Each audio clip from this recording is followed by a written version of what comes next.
Salut à tous les potes, bienvenue sur ma chaîne YouTube. Aujourd'hui, je vais vous faire une petite analyse de ce qui se passe un peu à l'heure actuelle sur Bitcoin, donc d'un point de vue daily ainsi que d'un point de vue weekly. Et je vais également essayer de répondre à la question si le bottom est in sur Bitcoin ou non. Donc voilà, j'espère que cette vidéo va vous plaire et sur ce, bon visionnage. Avant de commencer la vidéo, je voulais rapidement vous présenter mon Discord sur lequel je suis actif plusieurs fois par semaine, où je partage ma vision du marché, les actifs que je surveille et je partage également les positions que je prends. J'ai également commencé du coup récemment un petit track record de mes trades et donc voilà, c'est totalement gratuit pour ceux qui veulent rejoindre. Le lien est directement en description. Donc voilà, là on se retrouve directement du coup d'un point de vue daily sur Bitcoin. Premièrement, je vais un peu vous expliquer comment fonctionne mon graphique parce que c'est vrai que c'est un peu difficile de comprendre par exemple pour quelqu'un qui n'est pas habitué. Tout simplement là, les boxes blanches que vous voyez ici, c'est les zones de rechargement vendeuses, ok? Donc c'est tout simplement la zone qui se situe entre les 0,618 et 0,786 de Fibo pour tout ce mouvement acheteur, ok? Du coup, depuis tout le pump lié à Trump jusqu'à la TH. Donc voilà. Pareil, cette zone de rechargement vendeuse, c'est celle du mouvement du coup de 96 000 à 76 000. Donc voilà un peu comment fonctionne mon graphique.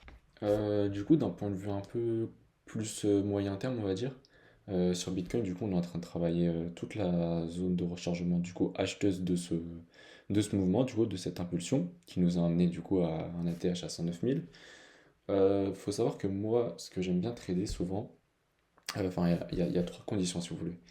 Euh, c'est avoir une bonne localisation. Ensuite, ce que j'aime bien chercher en premier, du coup, c'est des divergences. Et une fois qu'on a nos divergences, après avoir une structure haussière qui se met en place. Donc là, on peut voir quand même qu'on a potentiellement un changement de structure qui est en train de s'opérer. Après, bien évidemment, il n'est pas encore valide. Hein, là, on pourrait penser qu'on a un lower, enfin un higher low du coup par rapport à ici, mais on peut encore très bien se faire rejeter comme ça et venir plus bas, hein. Donc pour valider la structure, il faudrait du coup qu'on clôture au-dessus de cette ligne rouge du coup au niveau des 87K. Euh, donc voilà un petit peu, si je voulais rentrer en trade personnellement, j'en avais au niveau de si on venait clôturer ici, pourquoi pas aller chercher un ATH ou au moins déjà le bas du run juste ici, ce serait pas déconnant. Donc après, à voir comment est-ce que vous placez vos headsets, etc. Histoire d'avoir un ratio risque-récompense intéressant. Donc voilà un petit peu d'un point de vue moyen terme. D'un point de vue un peu plus court terme, tout simplement depuis qu'on s'est fait rejeter dans cette zone de rechargement vendeuse, du coup on a commencé à attendre une petite structure baissière, notamment avec le cassage de ce niveau, et notamment de cette résistance du coup autour des 84 000. Donc il y a quand même pas mal de confluence du coup autour de ce niveau, autour des 84 000. Parce que quand on prend du coup le volume tout simplement de trading qu'il y a eu sur cette période de temps, on peut voir tout simplement qu'ici on est pile au niveau du point of control.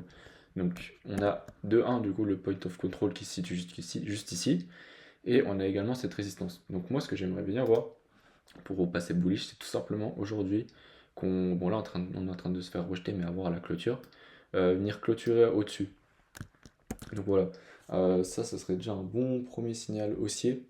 Et après, pour valider la structure, donc comme je vous ai parlé, ce serait de venir casser ce niveau. Et voilà, on pourrait du coup avoir une épaule tête-épaule qui est valide. Avec bien sûr une structure, enfin une cassure de la neckline qui se situerait vers là. Donc voilà, ça c'est le scénario haussier du coup. Bien évidemment, quand on a un scénario haussier, il faut également un scénario baissier. Donc là, si on se fait rejeter ici, tout simplement, on est encore en tendance baissière. Donc là, on a une petite tendance baissière, comme je vous ai dit tout à l'heure, qui s'installait. Donc ça, faut vraiment qu'on coupe cette espèce de mini tendance baissière, parce que sinon, ça risque d'être compliqué. Si on se fait rejeter ici, je pense qu'on va venir minimum chercher ici pour faire un W. Ou pourquoi pas venir tester cette mèche. Après, si on vient tester cette mèche, ça va commencer à puer. Donc voilà un petit peu d'un point de vue daily, mais je pense quand même qu'en termes de probabilité, étant donné les divergences haussières ici qu'on a, et la structure ainsi que la localisation, je parierais plus du coup pour une réintégration et au moins venir aller chercher voilà, en bas du range juste ici. Donc après, une fois qu'on sera là, on verra comment ça se passe. On n'y est pas encore. Mais voilà un petit peu mon point de vue court terme et mon analyse daily. Donc voilà, on se retrouve directement sur le graphique weekly sur Bitcoin.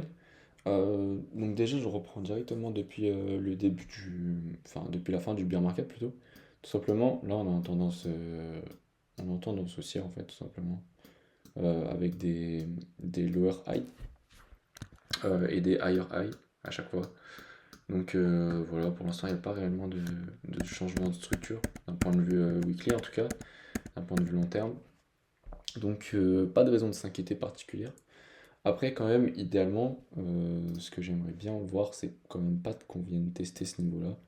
Parce qu'après, enfin, on peut venir tester ce niveau, mais je veux dire, le réintégrer, ça serait vraiment relou.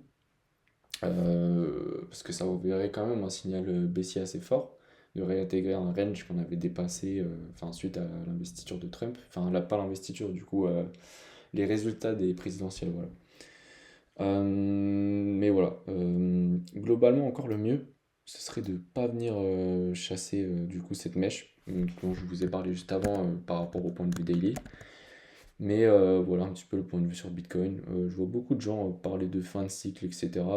Faut savoir que l'on a encore le temps, hein. En gros, globalement, la fin de cycle va se terminer vers là. Donc voilà, on peut même faire ça si on s'amuse, hop. Et puis quand même avoir un bull run et venir chercher encore un nouvel étage sur Bitcoin. Mais voilà, après c'est vrai que si on commence à réintégrer derrière, faire un truc chelou comme ça, d'un point de vue cyclicité c'est chiant. Est-ce que du coup ça voudrait dire qu'on respecte encore le cycle du halving, etc. Moi je fais un peu partie de l'école quand même des gens qui pensent qu'on va continuer de suivre le cycle du halving tout simplement. Parce que les gens qui disent qu'on part en super cycle, etc. Moi, j'y crois pas du tout, honnêtement. Je pense que, alors, bien évidemment, le marché va changer avec l'arrivée des institutionnels, etc.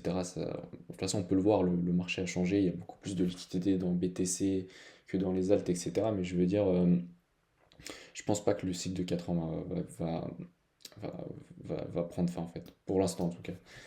Du coup, voilà un petit peu mon point de vue BTC weekly. Puis voilà, j'ai rien de plus à dire.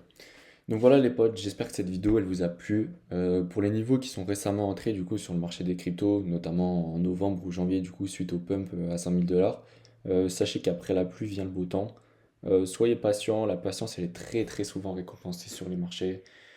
Et donc voilà, sur ces belles paroles, portez-vous bien et à la prochaine sur ma chaîne.